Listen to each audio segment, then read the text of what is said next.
Les plantes, les animaux et les humains font partie du même écosystème. Il n'y a qu'une seule santé. Préserver la santé des uns, c'est préserver la santé des autres.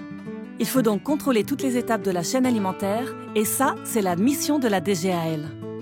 Quotidiennement, ces équipes sillonnent le territoire pour veiller à la sécurité et à la qualité des aliments, mais aussi à la santé et à la protection des animaux et des végétaux.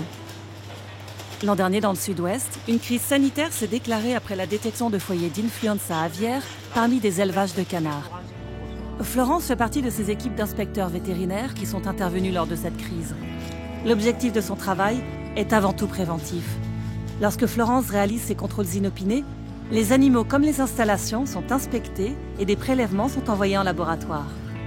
Des mesures comme le blocage des exploitations ou l'abattage des animaux sont parfois nécessaires pour éradiquer la maladie.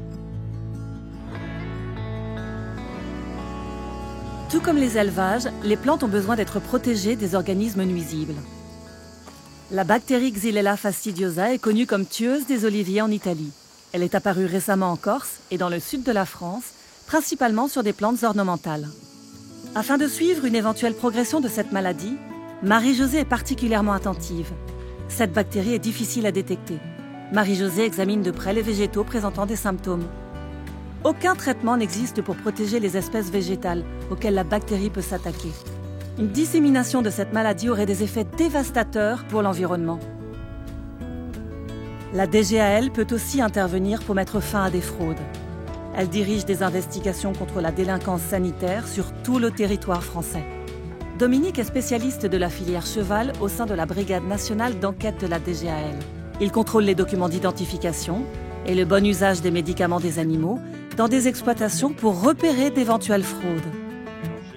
En 2016, un trafic de chevaux basé sur la falsification de leur identification a été découvert. Des chevaux non destinés à la consommation pouvaient ainsi se retrouver illégalement dans la chaîne alimentaire. Les citoyens sont de plus en plus attentifs au bien-être des animaux d'élevage. Protéger leur santé, c'est aussi les protéger des mauvais traitements, que ce soit en élevage, en transport ou en abattoir. Jusqu'à leur dernier instant, les animaux doivent être traités avec respect et dignité. Michel est l'un des techniciens vétérinaires présents dans chaque abattoir de France. Il contrôle que chaque bête qui arrive est propre à la consommation. Il vérifie également le respect des méthodes d'étourdissement et de mise à mort afin de s'assurer que les animaux ne souffrent pas. Par la suite, Michel contrôle la qualité sanitaire de toutes les carcasses et une estampille officielle en est le garant. La propagation de microbes et de parasites est favorisée par la circulation accrue des végétaux. C'est pour cela qu'il faut les contrôler attentivement lorsqu'ils arrivent à nos frontières.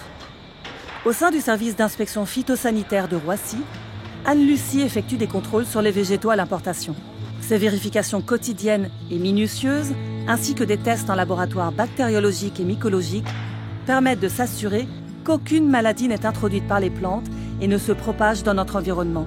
Si les produits respectent bien les règles sanitaires, Anne-Lucie peut alors délivrer l'autorisation de mise en circulation du matériel végétal sur le territoire.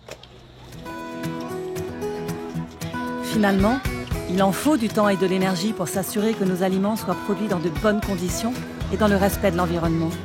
Pour transmettre ces valeurs, il faut sensibiliser dès aujourd'hui les consommateurs de demain à choisir des aliments sains et diversifiés. C'est lors des classes du goût que Lana, 8 ans, apprend à reconnaître les saveurs. Que voyez-vous sur sa langue? Un petit pois blanc. C'est pour ça que la DGAL intervient auprès du jeune public, pour que Lana et ses amis soient un jour des consommateurs responsables, des citoyens avisés et pourquoi pas des acteurs de la protection de notre santé.